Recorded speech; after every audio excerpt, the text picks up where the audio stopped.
Así es bien. ¡Viva la patria! Tenemos full presidenciables. Un montón de partidos. Un caga... Oye. No, quiero decir harto candidato. Una que otra propuesta. Y millones de ecuatorianos indecisos. Por eso decidimos crear 7F. Ecuador por más democracia. Pichincha Universal. El otro relato.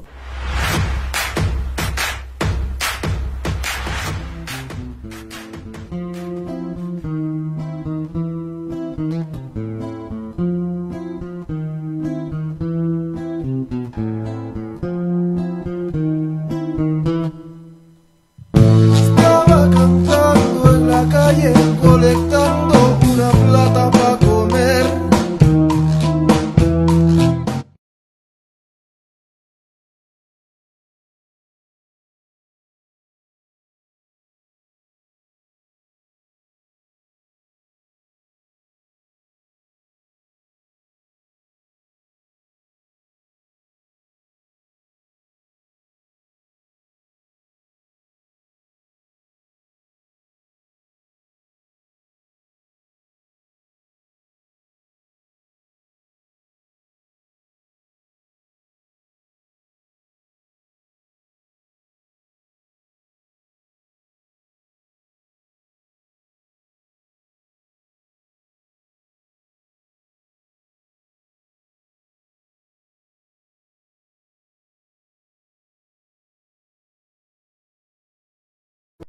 Muy buenos días, queridos amigos, queridos oyentes. El día de hoy un programa muy especial y con la mejor de las vibras porque estábamos escuchando a Guarda Raya. Háblame más suave. Háblame más suave, Carlita. Háblame más suave. Háblame suave o trátame suavemente también, como dice, suavemente. Como dice Cerati. Buenos días, 9 de la mañana con 8 minutos. Bienvenidos. Esto es Pichincha Universal, 95.3 FM, 94.5 FM al noroccidente de la provincia de Pichincha. Estamos en FM, no como el día de ayer la candidata que nos decía medio digital. No estamos solo en digital. No. También estamos en FM. No se confunda, por favor. Una de las radios más imponentes del Ecuador. La única realmente democrática. Este es su programa 7F Ecuador por más democracia. En el mundo entero a través de www.pichinchacomunicaciones.com.es y obviamente también en las redes sociales de Pichincha Comunicaciones. Les damos la bienvenida. Carla Salomé Coronel Amorocha y me acompaña el señor Andrés Durán, el Bermejo. Que no le puedo poner el polvo de mi color porque un gusto saludarlos. Buenos días a todos ustedes. De la mañana y 9 minutos. Hoy miércoles 13 de enero vamos a iniciar, obviamente, como siempre, con la compañía de nuestros queridos amigos, los plumíferos. Y el día domingo, como les contábamos días anteriores, tuvieron el gusto de recibir ahí en el set de Mi Pluma lo eligió al expresidente y ahora nuevo candidato, nuevamente, valga la redundancia, presidencial, el señor coronel Lucio Gutiérrez. Y él nos cuenta de dónde sale tanta creatividad en las redes sociales y especialmente en TikTok. Y vamos a regresar luego. Vamos a decirles qué deben hacer los candidatos, porque andan, creo que, abusando un poco de las redes sociales de algunos. Sí, están medio Escuchamos lo que dijo, descontextualizados. Lo que dijo el señor Lucio Gutiérrez con nuestros amigos plumíferos, el Javi, el Pollo Ojeda y el Patito Peralta. Escuchemos. Mi Pluma lo eligió. Tú eres el creativo de los TikTok, tienes a alguien que trabaja y te dice como, mira, hagamos esto, hagamos este otro. A ver, esto lo hacemos con mi candidato a la vicepresidencia. Él es joven, el candidato a la vicepresidencia más joven, 36 años. Entonces, él es el que me dice, Luz, hagamos esto, vamos. ¿Cuál es la idea? Esto, vamos. También hay otro candidato que usa mucho el TikTok, que es el candidato en Guayas por el distrito 3, todo 3. Todo está conectado, es el transverso. Jorge Aníbal Casís, del distrito 3 de la provincia de Guayas. Él también hace bastante TikTok, ¿no? Y él ya lo viene haciendo algún tiempo, desde cuando hacía obra social antes de ser candidato. Tiene sobre los 100,000 personas pues que le siguen. Entonces ahí nos ponemos de acuerdo y uno tiene que estar a todo. Pues, o sea, que no me vengan, que Lucio, que expresidente, ¿cómo hace eso? O sea, dejemos de ser hipócritas, ¿no es cierto? Uno hay que sacar ese joven, ese niño, ese adolescente que uno tiene adentro. Entonces, y yo soy para todo. Hagamos esto, vamos. De una. Hagamos esto otro, vamos. Vamos a la playa ahorita. ¿Cómo? Vamos ahorita a la playa. Vamos a la Vamos, playa, Vamos a la playa. vamos. Muchísimas gracias. Aquí termina Mi Pluma lo eligió. Nos vamos a la playa. No, Exacto. ya para terminar este A donde bloque. sea, vamos. Vamos. Para Nada de terminar- que no, ¿qué dirán? Que me van a criticar los otros, como Claro. me están criticando.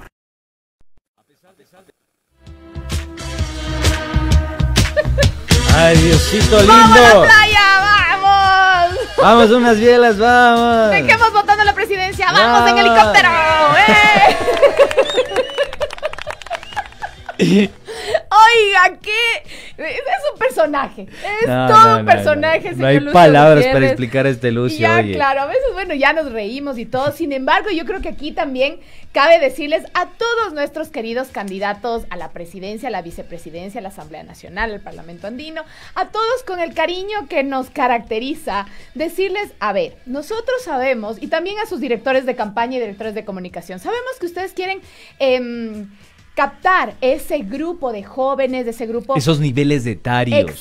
Exactamente, que por lo general se mueven en redes sociales, especialmente en TikTok, Sí, que pero no somos pero mucho no hagan nosotros el ya. ridículo, vean, por Pero favor. por favor no se pasen. Hay algunos que realmente ya se les está pasando la mano. Y recuerden además que la característica principal de las redes sociales, por ejemplo, de las historias que tiene ahora incluso hasta Twitter, tiene Instagram y tiene TikTok, es la inmediatez. Y en la inmediatez lo que ustedes, si ustedes quieren captar a esos votantes, a esos jóvenes, tienen que ser creativos. Tienen que además tener una chispa que les conecte. No que además después de hacer un TikTok se vuelvan tendencia por no haberle atinado en otras redes sociales. Así que ese es un consejo al menos que yo les puedo dar. Sí, un cuestionamiento Sí, sano, sí, por sí, favor, sí. Con tómenlo mucho en cariño, cuenta. con No es mucho una cariño. competencia de quién es o quién hace el mejor meme. ridículo o quién se va a convertir posteriormente en el Por mejor Dios. meme. Así que si usted es candidato y si no lo es, por favor, de igual forma, visite el canal de YouTube de Pichincha Comunicaciones y entérese de las propuestas de los candidatos a las diferentes dignidades públicas en su programa. Mi Pluma lo eligió con nuestros amigos plumíferos, el Pollito Ojeda y el Pato Peralta, todos los miércoles y domingos a las 19 horas. Así que pilas, póngale muchísimo cuidado. 9 de la mañana con 13 minutos y en este punto nos vamos, obviamente, con nuestro segmento, el más divertido. Y vamos a ver qué fue lo que dijo el pajarito azul, nuestro querido Larry, y es el segmento de Twitter. ¿Qué dice Larry?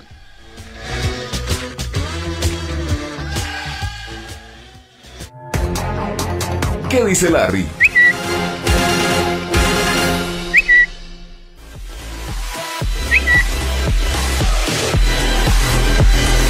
Volvemos entonces acá a estudios en Pichincha Universal. Nos pueden sintonizar por la 95.3 en la capital de los ecuatorianos y la 94.5 en el noroccidente de la provincia de Pichincha, Santo Domingo de los Áchilas, Manabí y Esmeraldas. Así que pilas, álcele el volumen y póngale mucho cuidado porque uno entra con ánimo, entra con mucho rigor, con mucho afán y todo, pero cuando suceden este tipo de cosas uno no sabe qué decir, no encuentra las palabras y a veces uno puede pecar incluso de cuestionar fuertemente estas apreciaciones por parte de ciertos candidatos a la presidencia de la República. Yo no voy a dar más preámbulos, ni preludios, ni introducciones. Quiero que la ciudadanía saque sus propias conclusiones y escuchemos al candidato Isidro Romero por el Partido Avanza. Que lleguemos a Carondelet. Y le voy a ser franco, el primer día no se los ofrezco, porque el primer día que llegue a Carondelet me pegaré una borrachera del carajo con todos ustedes. Y el segundo día, ahí sí vamos a actuar. Oiga, yo sí tengo una palabra para decirlo. Indignación. Sí, usted Oiga, tiene es indignación. indignación total. O sea, no sé si a veces algún candidato por ahí se le chispoteó y no se dio cuenta de la crisis económica en la que estamos viviendo, en la que hay muchos ecuatorianos y ecuatorianas que han perdido su trabajo, que viven además con el dolor de haber perdido a uno o a varios familiares en esta crisis que estamos viviendo. Y lo primero que van a hacer es pegarse una borrachera. ¿A festejar? No, ¿Qué?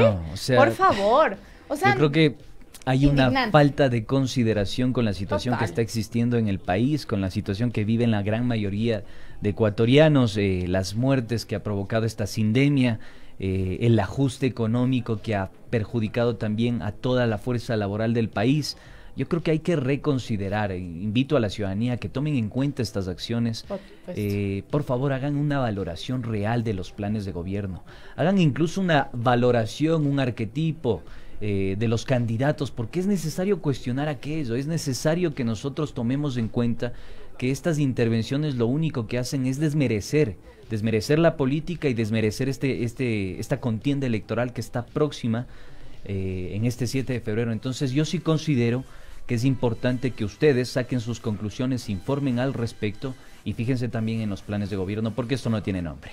Para mí es indolencia completa, sinceramente, para mí es una indolencia completa, es una burla al pueblo ecuatoriano y una burla a toda la crisis que estamos viviendo. Continuamos en Twitter, porque obviamente sí hay influencers. Tienes que decirlo. Dígame. Twitter. En Twitter. Estamos en Twitter, en el pajarito azul, el que a mí más me gusta. Pero porque sí hay, además, influencers, gente que realmente tiene muchísimos seguidores por diferentes actividades que realiza tanto en Instagram como en Twitter.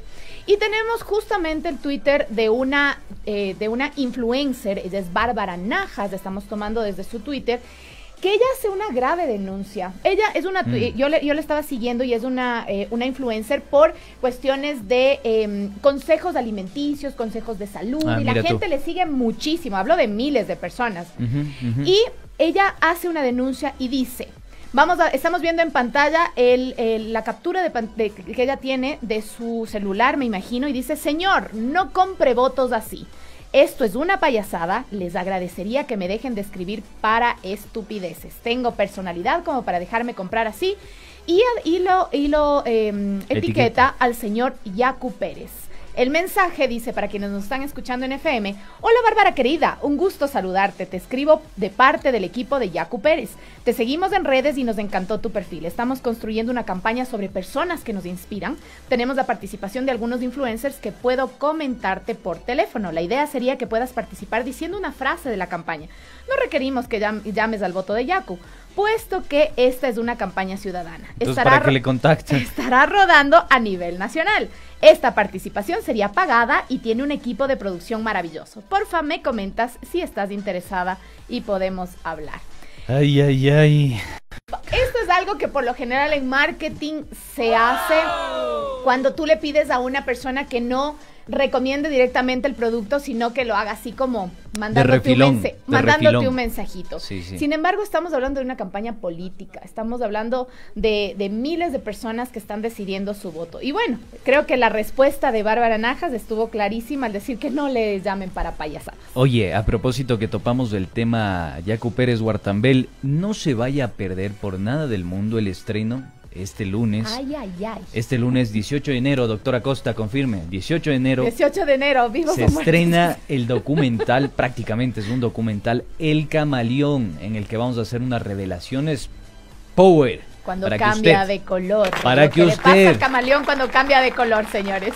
Para que usted saque sus conclusiones, financiamientos de organismos no gubernamentales, presuntamente la organización de huestes de grupos armados en la zona de Molleturo, vínculos con el movimiento político, creo, del ex banquero Guillermo Lazo, y por supuesto también, Carlita, póngale mucho cuidado, presunta corrupción en la prefectura de la Azuay, revelado por la propia prefecta Cecilia Méndez. Así que va a estar estaremos atentos a ese documental, contundente, para que solo usted, ciudadana, saque las conclusiones. Las cosas que a veces no se ven en otros medios. Pero continuamos con nuestro querido pajarito azul, y desde el Twitter de Denise Herrera, ella es periodista de Telesur, dice: el CNE, cumpliendo con el reglamento de debates electorales obligatorios, conformó un comité nacional de debates. Los integrantes han expresado en varias ocasiones su rechazo a la gestión de la Revolución Ciudadana.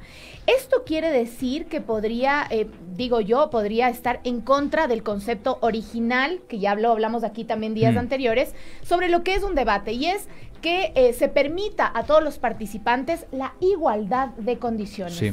Yo creo que las personas que están conformando el Comité Nacional están medio ligadas hacia un ladito y no hacia el otro ladito. ¿Sabes qué? Yo creo que esta gente que va a conformar esta comisión, y que de alguna forma, ya lo dijo Virgilio Hernández en las entrevistas de Punto Noticias, van a orquestar, van a forjar, van a permitir que se filtren preguntas que de alguna forma cuestionen al correísmo, y hay que decirlo con absoluta claridad.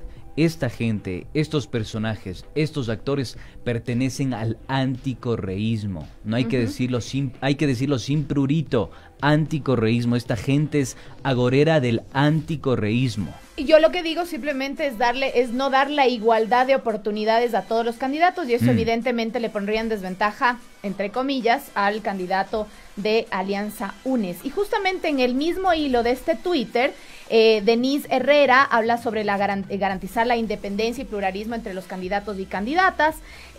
Además también comenta sobre, y es algo que también se ha comentado mucho en Twitter, especialmente desde la noche de ayer, que también se ha solicitado al Departamento Jurídico investigar la participación del expresidente Mashi Rafael en la propaganda electoral de UNES.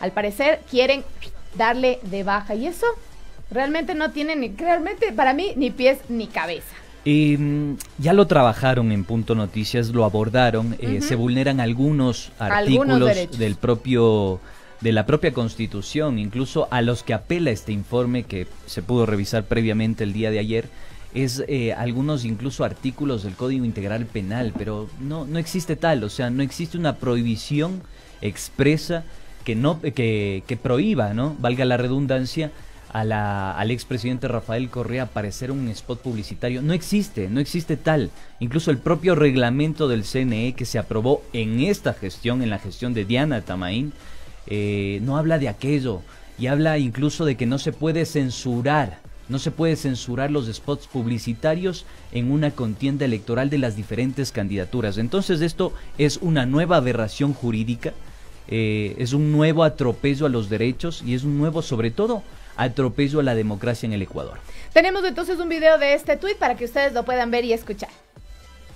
Teaga, Grace Jaramillo, Francisco Rocha, César Ricaurte y Simón Espinosa fueron designados el 7 de enero por el Pleno del Consejo Nacional Electoral para integrar el Comité Nacional de Debates Electorales para las elecciones generales del próximo 7 de febrero. A mí me llamó mucho la atención que el Consejo Nacional Electoral haya formado ese comité con activistas políticos, pero lo que es más, activistas o políticos públicos que además han manifestado en muchas ocasiones su animadversión sobre una de las tendencias, y que es la principal tendencia política en el país. Porque aquí sí es verdad que hay 16 candidatos, pero hay dos tendencias. La una, que es el anticorreísmo, como lo han autotitulado, y así es como nos han ubicado en el país, y el correísmo. El objetivo del Comité Nacional de Debates Electorales es garantizar la independencia, pluralismo, equidad e igualdad entre los candidatos y candidatas, así como el correcto desarrollo de los debates.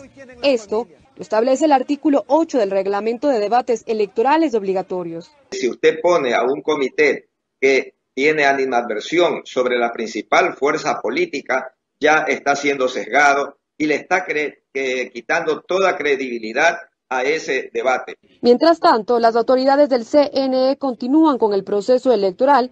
Junto a las autoridades del Servicio Integrado de Seguridad, entregaron el Protocolo General para la Prevención de la Propagación contra la COVID-19, donde la presidenta del CNE se refirió nuevamente sobre la sentencia del Tribunal Contencioso Electoral que ordena la suspensión de 4 consejeros.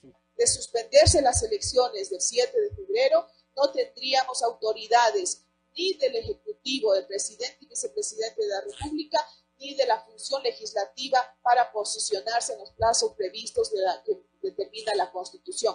Eso significa riesgo la estabilidad democrática e institucional del país, porque el país se quedaría en acefalía sin autoridades. Los miembros del Comité Nacional de Debates no tendrán relación de dependencia con el CNE y sus sugerencias no tendrán carácter.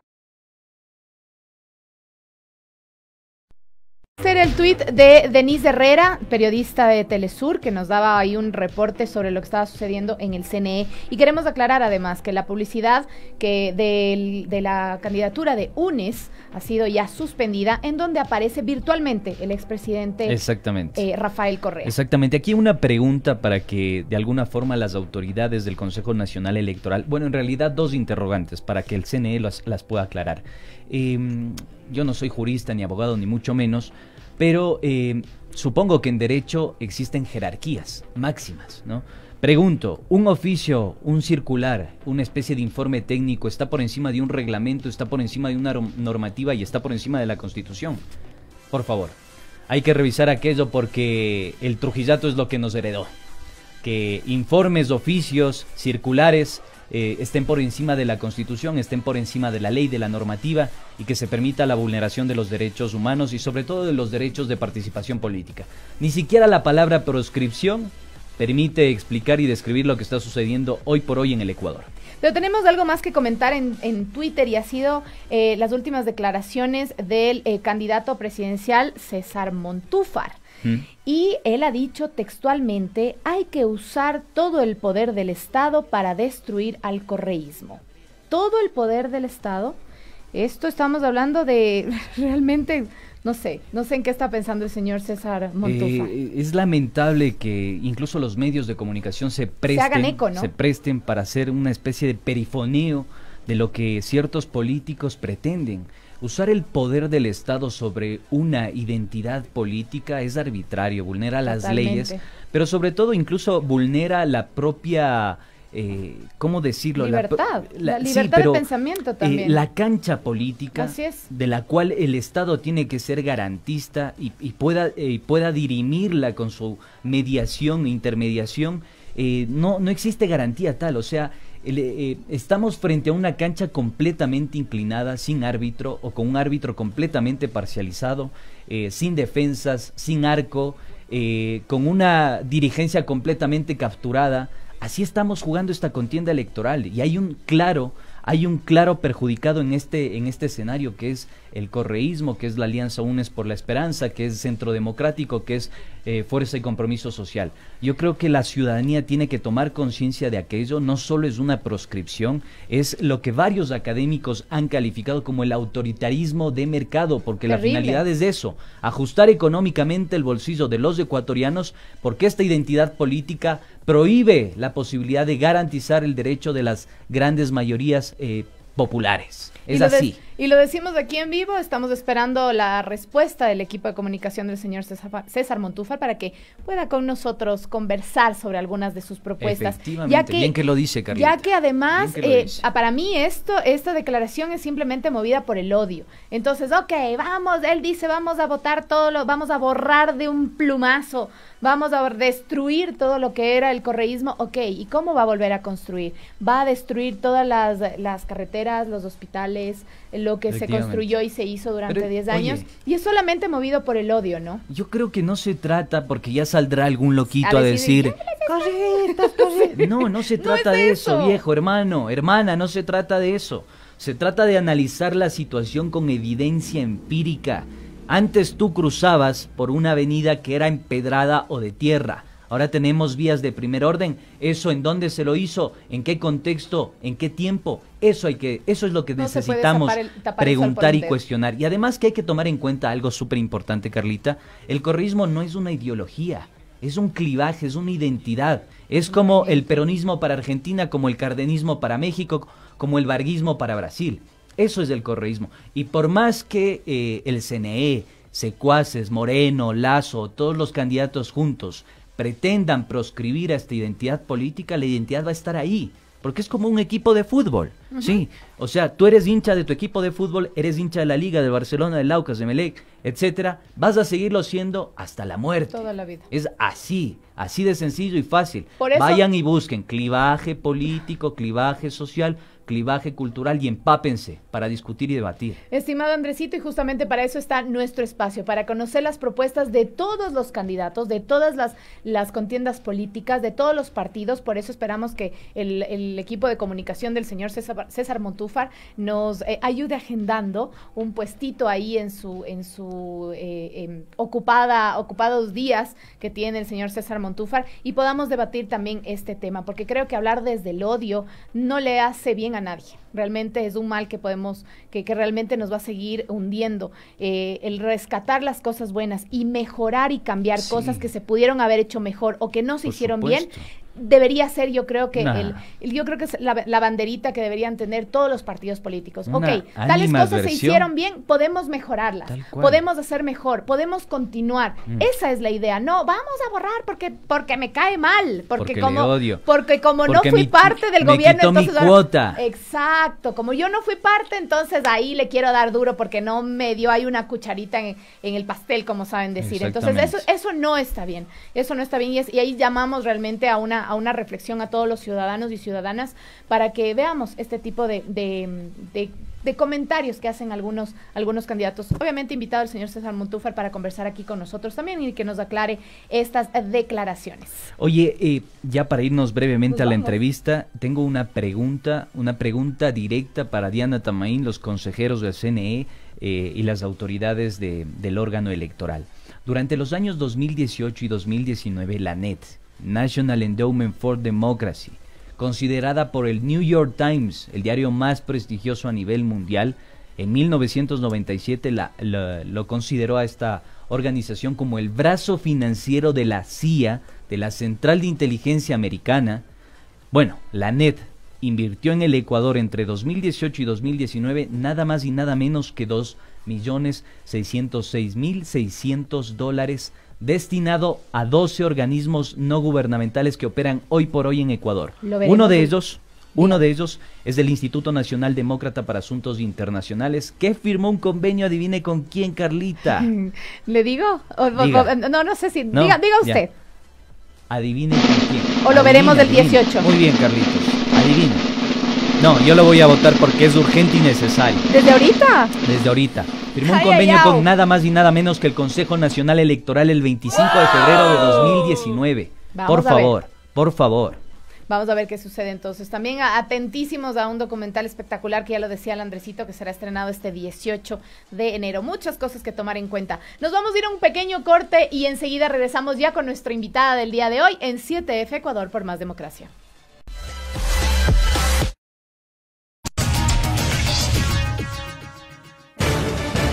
¿Sabes quién es tu candidato?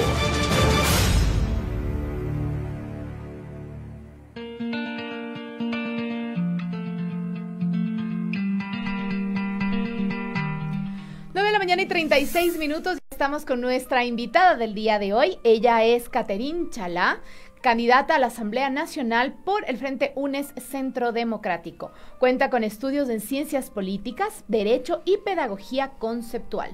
Ha estado involucrada en el área de Educación y Pedagogía, obviamente por sus estudios. Ha desempeñado varios cargos en instituciones públicas como la Superintendencia de Control del Poder del Mercado, los Ministerios de Educación y de Transporte y el Banco Central de Desarrollo del Ecuador. Efectivamente, tiene mucha pasión por el atletismo y la música cubana. Así que vamos a conocer un poquito más del trasfondo de Catherine para ver si bailamos un poco acá en este programa 7F, Ecuador por Más Democracia. Muy buenos días, mi estimada Catherine Chalá. Bienvenida a 7F, Ecuador por Más Democracia. El Ecuador te escucha. ¿Cómo están? Muy buenos días. Gracias por la invitación. Es un gusto para mí hoy poder acompañarles en este espacio. Otra vez agradecerles por brindarme esta oportunidad y bueno, de conocer un poquito más cuál es la propuesta y qué es lo que estamos haciendo ahora. No, por favor, el espacio está abierto, es un espacio completamente ciudadano, es para que también los candidatos puedan expresar sus propuestas, sus planes de gobierno y receptar las preguntas de toda la ciudadanía que también tiene inquietud del cómo es que se va a hacer, cómo mismo es que se va a gestionar este ambicioso plan de gobierno. Sin más preámbulos, Carlita Morocha, me gustaría incluso preguntar sobre esta propuesta que ustedes tienen para fortalecer el sistema de educación superior, el Sistema Nacional de Educación Superior. Hemos visto cómo en estos años se ha generado un deterioro de la educación superior. Hemos sido testigos de cómo se ha recortado el presupuesto de la educación superior. También hemos visto cómo las universidades emblemáticas, Yachay, Iquiam, la Universidad de las Artes, la Universidad Nacional de Educación, pasan o atraviesan por problemas en cuanto a su cuerpo docente, colegiado, etcétera. ¿Cómo entonces? ¿Cómo ustedes piensan fortalecer el Sistema Nacional de Educación Superior y cuál es la propuesta en concreto, estimada Katy? Gracias, Andrés.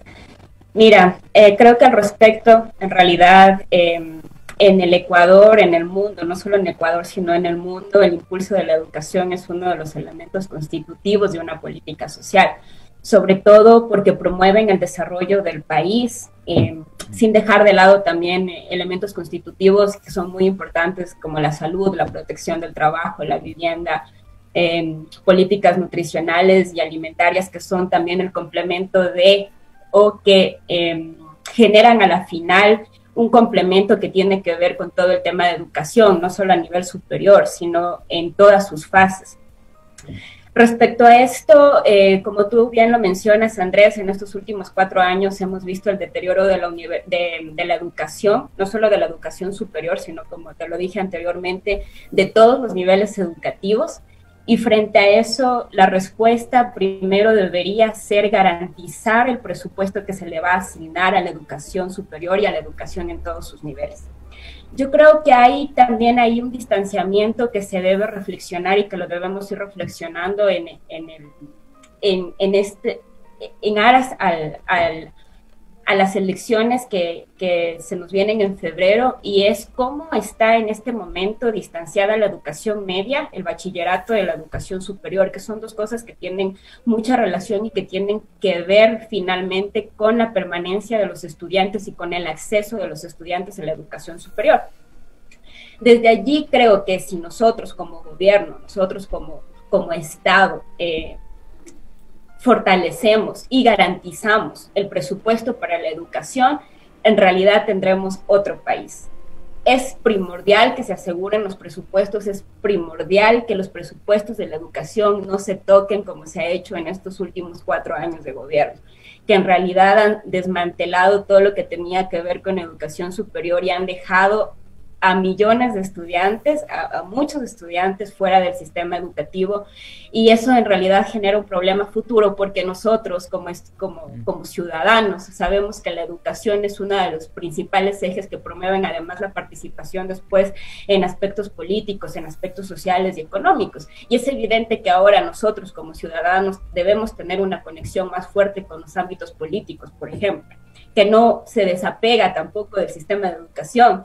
Y hablo solo del sistema de educación, no me voy a referir solo al sistema de educación superior, porque como te lo dije y siempre lo menciono, es una cadena, es también cuidar la educación en sus primeros niveles, en la primera infancia, para pasar después a la educación en los niveles secundarios y finalmente a garantizar la permanencia y el acceso a la educación superior. Estimada Caterine, una de lo que tú nos comentas realmente es maravilloso escuchar y decir, sí, claro, porque qué lindo suena. Lindo suena, claro, por supuesto, suena lindísimo. Quisiéramos saber el cómo vamos a llegar a ello, mucho más ahora en una crisis e incluso yo diría hasta emocional que viven muchos alumnos y muchos maestros, porque les ha tocado cambiar toda esta estructura de estudios, ya que estamos en teletrabajo, en teleeducación, y ha sido bastante estresante. Acabo de ver, incluso el día de ayer circulaba en redes sociales un lamentable hecho que sucedió con un profesor de la Universidad Central, lamentablemente lo digo porque soy parte de esa alma mater, que le grita y le trata mal a una alumna y le dice, tienen 0 y vayan a reclamar para ver si ya me sacan de esta tontera de universidad, etcétera, etcétera, y otros improperios. Entonces, el cómo van a realizar, el cómo van a hacer que todo esto que suena tan lindo llegue a ser una realidad, porque claro, la educación es la base absolutamente de todo. Y el día de ayer también hablaba y decía, con algunas personas me decían, ningún candidato está hablando de los valores, de recuperar la familia como el núcleo de la sociedad, porque si tenemos una familia que es correctamente formada, que tiene una buena educación, es menos probable que sea corruptible. Entonces, por ahí es como que va la cosa. Queríamos saber cómo van a realizarlo, cómo se va a generar todos estos cambios en la manera educativa en la que ustedes proponen. Mira, esto tiene que ver precisamente con un plan, lo que tú acabas de decir es sumamente importante porque ahora que yo estoy un poco más involucrada con el ámbito de la educación y el ámbito de cómo se están desarrollando las destrezas a nivel medio, en educación a nivel medio, podría decir que sí, principalmente lo que vemos es un desapego o digamos un distanciamiento de las familias con lo que tiene que ver con el hecho educativo. Y eso implica varios factores. ¿Cómo hacerlo? Lo primero es tener docentes motivados. Si tú tienes docentes motivados, vas a lograr que la transferencia de conocimientos a los estudiantes sea más motivante. En realidad, eso es lo que va a suceder. Entonces, ¿cuál es el primer punto que nosotros deberíamos estar planteando, que nosotros debemos plantear y que lo estamos planteando en realidad, que está dentro del plan de gobierno de Centro Democrático? Es primero recuperar esos docentes que ahora están en realidad atravesando por circunstancias muy difíciles. Primero porque la pandemia ha agudizado el tema de el acceso como tal a la educación, primeramente. Y ahí hay un factor importante que yo estaba leyendo un análisis y que te hace ver que principalmente a los que deja fuera del sistema educativo es a las mujeres. Y eso es un problema que, bueno, tal vez se pueda abordar en otro punto o en otro espacio, sí. Pero principalmente necesitas tener docentes motivados, y los docentes motivados se logran con pagos puntuales, se logran con una política pública efectiva que garantice primero que ellos tengan acceso a formación, a procesos de capacitación permanentes, porque ahora lo que vemos y el principal problema que nos estamos enfrentando como educadores o como personas que estamos en el ámbito educativo es este desapego a la tecnología.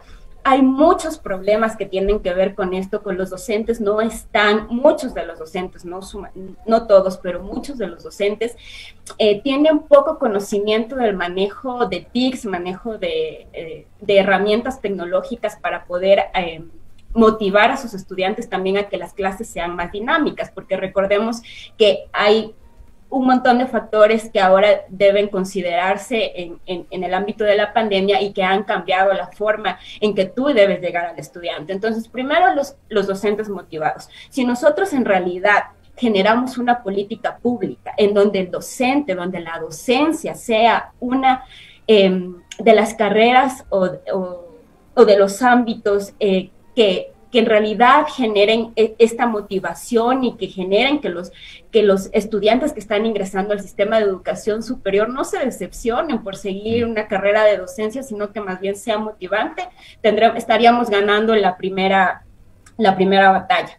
Lo segundo es que, como te decía, los pagos deben ser a tiempo. Todos los pagos deben ser a tiempo y regreso al hecho del presupuesto. El presupuesto se debe garantizar y esas cosas son cosas que son realizables, no son cosas que se ofrecen y que después, bueno, dices tú, ¿y cómo se van a cumplir? En realidad se pueden cumplir porque si tú no le tocas el presupuesto a la educación y lo priorizas como una de las metas para el desarrollo del país, en realidad es sumamente posible llegar a tener unos resultados adecuados en cuanto a educación.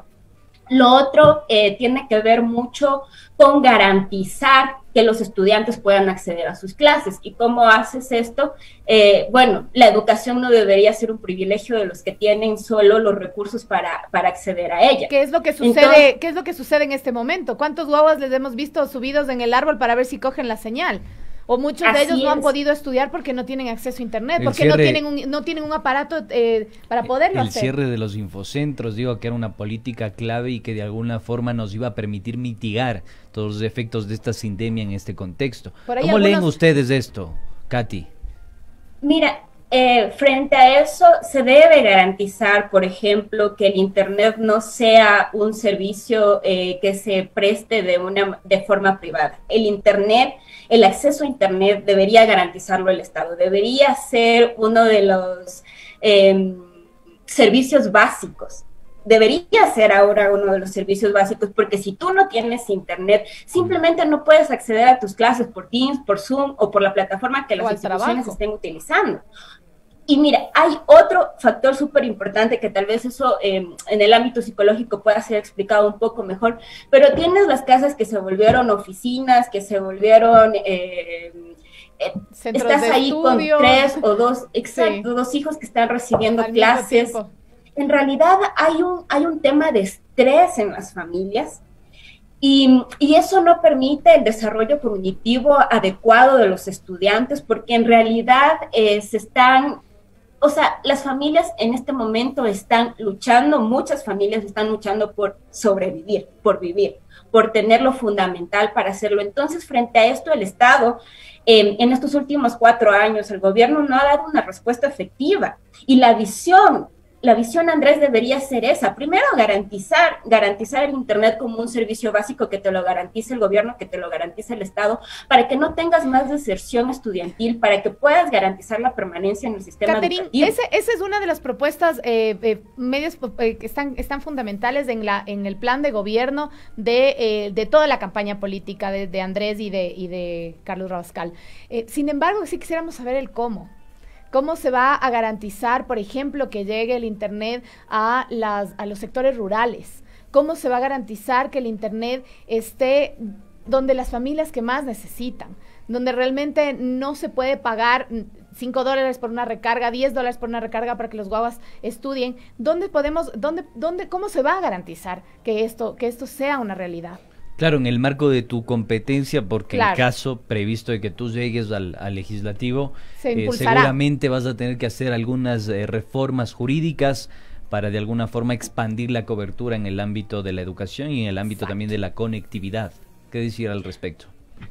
Así es, y mira, el Estado tiene toda la capacidad. Ahora vemos un problema que se está dando con la Corporación Nacional de Telecomunicaciones, que en realidad yo lo veo como una de las garantías precisamente para que el Internet como servicio básico pueda llegar a todos los sectores del Ecuador y a los sectores más necesitados, sobre todo, ¿no? Que son los sectores rurales, en donde todavía vemos muchos problemas que no solo son de conectividad, pero bueno, principalmente este tema de conectividad se puede solucionar y se lo puede resolver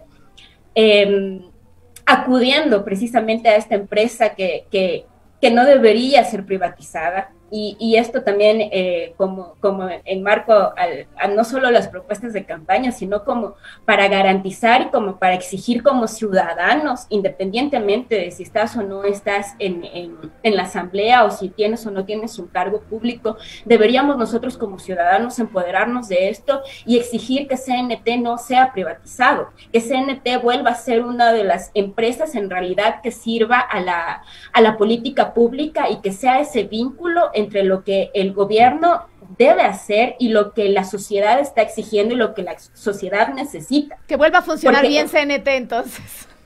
¿Perdón?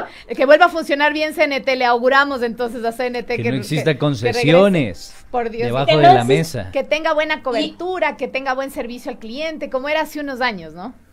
Como era, porque CNT además no tiene todos o sea, CNT es una empresa en realidad muy rentable. CNT no tiene todos los problemas que supuestamente ahora se le está reflejando y todos los inconvenientes que dicen ahora que hay solo por privatizarlo. En realidad, si nosotros vamos y revisamos todo, tenemos el acceso a la información ahora que es un poco más fácil y revisamos cómo está, en realidad es una de las empresas más rentables a nivel nacional. Mi estimada Catherine, otro de los temas que quería topar contigo, y no por el hecho de que seas mujer, porque se lo he preguntado también a muchos candidatos hombres, y es el tema de género. Se lo he hecho también, le pregunté al señor Lucio Gutiérrez y me habló ahí de su esposa. Quiero hablar contigo sobre la propuesta de género. Desde al momento de llegar tú a un curul a la Asamblea Nacional, todavía existe una brecha muy grande de género entre hombres y mujeres, incluso entre otros géneros. De la paridad de género. La paridad de género. De los salarios. Ahora es justamente lo que quería conversar, Andresito. Muchas de las familias se han quedado sin trabajo. Muchas de estas familias son monoparentales. Me atrevería a decir que más del 90% de esas familias son encabezadas por mujeres. ¿Cuál es la propuesta desde tu punto, desde tu parte de asambleísta, desde la parte legislativa, para realmente hacer un cambio de género, un cambio de igualdad de género, donde todos podamos tener las mismas oportunidades? Yo sueño el día en que uno no tenga que poner en el currículum el género que tiene, sino que realmente vean cuáles son tus aptitudes, cuáles son tu carrera, cuál es tu experiencia, qué es lo que has estudiado, y no se fijen tanto en tu género. Yo sueño con ese día, espero verlo algún momento, pero quisiera saber cuál es tu propuesta en este punto, mi estimada Catherine, sobre todo porque eres además una mujer bastante joven. Ya vienes con otro chip. Si vienes con otro chip. Por supuesto, mira, yo ahí tengo súper clara la visión, comenzando por el tema de que legislativamente nos están debiendo mucho a las mujeres en temas de, por ejemplo, este código orgánico de salud que no se aprobó. Y frente a eso, la posición de las mujeres y de nosotras como candidatas mujeres, si llegáramos a la asamblea, debería ser impulsar por todos, sobre todo en nuestro nivel legislativo, leyes que promuevan la inclusión, la verdadera inclusión y la verdadera igualdad de condiciones de las mujeres. Esto que hace precisamente que las mujeres que son cabeza de hogar tengan las posibilidades de encargarse de su familia, pero de no descuidar también su entorno laboral. Esto lo vemos mucho, yo he visto muchos casos en donde ahora precisamente en tiempo de pandemia, muchas de las familias que tienen hijos que están en edad escolar han optado por uno de los dos renunciar a su trabajo por precisamente dedicarse al cuidado de la familia y dedicarse también a esto de cuidar que los niños, que las niñas estén atendiendo a sus clases, y precisamente son las mujeres las que terminan quedándose en casa. Entonces, frente a esto, yo creo que sí, la política pública debería garantizar primero que las mujeres puedan desenvolverse en sus medios laborales y de atención a su hogar de una manera que no te limite, que no te limite a tener que elegir entre una o la otra cosa, porque nosotros ahora, como sabemos, somos un eje muy importante de la productividad de este país y deberían en realidad desarrollarse más programas, no solo pensando en las mujeres que estamos en este entorno que es un poco más académico o que estamos en el contexto de la ciudad, sino también pensando en las mujeres que se desarrollan en la ruralidad, que se desarrollan en otros ámbitos y donde todavía hay más problemas y que se deben solucionar. Como te decía también, ahora vemos un problema de deserción estudiantil que se presenta precisamente más en las niñas, y es preocupante porque en el sector rural, por ejemplo, se ve que si tienes que elegir entre qué hijo permanece en el sistema de educación, siempre se prefiere a los niños. Y eso es algo que desde el legislativo deberíamos impulsar para que no suceda, porque las mujeres somos en realidad un pilar fundamental de esta sociedad y no se nos está viendo como tal. Katy, me gustaría, para cerrar la entrevista, consultarte sobre algo que nos llamó un poco la atención. Viste que en este espacio nosotros nos encantan los datos de colores y queríamos cotejar esta información contigo. No se registran tus títulos en el Cenecid. ¿Qué pasó por ahí? ¿Qué pasado? No se registraron. Mira, yo terminé mi carrera y bueno, hubo ahí un problema porque yo no terminé precisamente la carrera en la Universidad Central, sino en la Universidad Internacional de La Rioja. Y ese es un problema. ¿En Argentina o en España? Sí, la terminé ahí, terminé mi carrera de Ciencias Políticas en la Universidad Internacional de La Rioja, pero en realidad yo hice toda mi carrera universitaria en la mayoría en la Universidad Central, y por ahí es un poquito el inconveniente que aún estoy tratando de legalizar eso. Ajá, entonces ya prontito. De acuerdo. De acuerdo, Katy, te auguramos éxitos en esta contienda electoral y esperamos que también podamos charlar sobre otros tópicos que son de interés público y sobre todo de interés de los principales beneficiarios, que en este caso serían la ciudadanía. Muchas gracias por la apertura y muchas gracias por estar en Ecuador, en 7F Ecuador por Más Democracia. Gracias a ustedes por el espacio nuevamente, muchísimas gracias. Gracias, Caterina, y esperamos que, bueno, si llegas a un curul de la asamblea, ahí obviamente tengas esa fuerza de mujer joven, sobre todo para batirte de con... nuevo chip.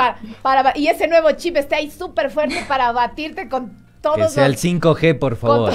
5G, sí, por favor. Para cambiarles el chip a toditos, ¿no? Sí, para cambiarles, obviamente, todos los otros ya... políticos de carrera, podríamos decirlo. Nos vamos con nuestros segmentos Ponte Pilas, rapidito para darles una recomendación. Gracias, Caterín. Ponte Pilas.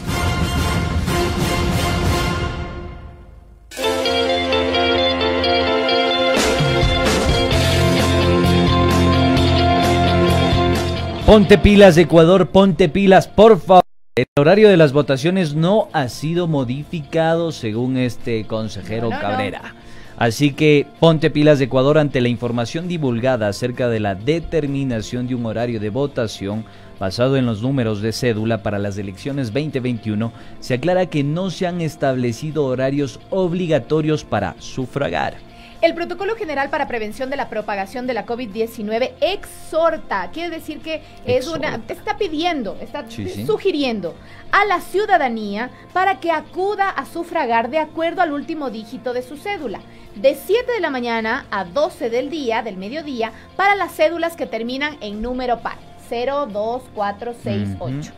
Y de 12 del día a 17 horas, o sea, hasta las 5 de la tarde, las cédulas que terminan en número impar. Pilas. No obstante, es una recomendación a los votantes. Cabe aclarar que todas las personas podrán sufragar en el horario establecido para las votaciones desde las 7 de la mañana hasta las 17 horas. Hasta las 5 una pequeña de la tarde. recomendación en este contexto. Para no aglomerarnos, para no estar ahí haciendo muchas colas, para no estar tal vez esperando mucho tiempo, porque obviamente también hay otros protocolos de bioseguridad en los recintos electorales. Por favor, se pide que lleve su propio esferográfico, que lleve su mascarilla bien puesta, por favor, lleve su alcohol, su cédula, lleve su propio esfero, ¿sí? Se pide que lleve su propio esferográfico. No se pondrá la mascarilla Minango, como el Carlitos Minango, que se pone como calzoncillo mal puesto debajo de la nariz. No, bien puesto, por favor, bien puesto. Y por favor, mantenga el distanciamiento físico de todas las personas. Se pide también que en la medida de lo posible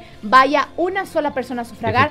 No se permitirá el ingreso de niños, así que desde ahora vaya viendo con quién se quedan los guaguas, hagan ahí turnos entre las familias para ver con quién se queda el guagua de la casa y vayan a votar solos en la medida de lo posible. Hay personas que obviamente por su edad, por alguna condición, necesitan algún familiar que los pueda ayudar. En mi caso, por ejemplo, yo tengo que acompañarle a mi mami por su problema de visión, pero ahí veremos a ver si es que nos permiten ingresar. Si no, tendrá que ir solita. Finalmente se nos acabó el programa, nos despedimos sin antes exhortar a toda la ciudadanía a que saque sus conclusiones y que le ponga muchísimo cuidado a lo que está sucediendo en el Consejo Nacional Electoral. No más proscripción, no más antidemocracia, por favor. Se acabó el ring, dice el Carlitos. Nos escuchamos y nos vemos mañana. Adiós, muchísimas gracias. See you late.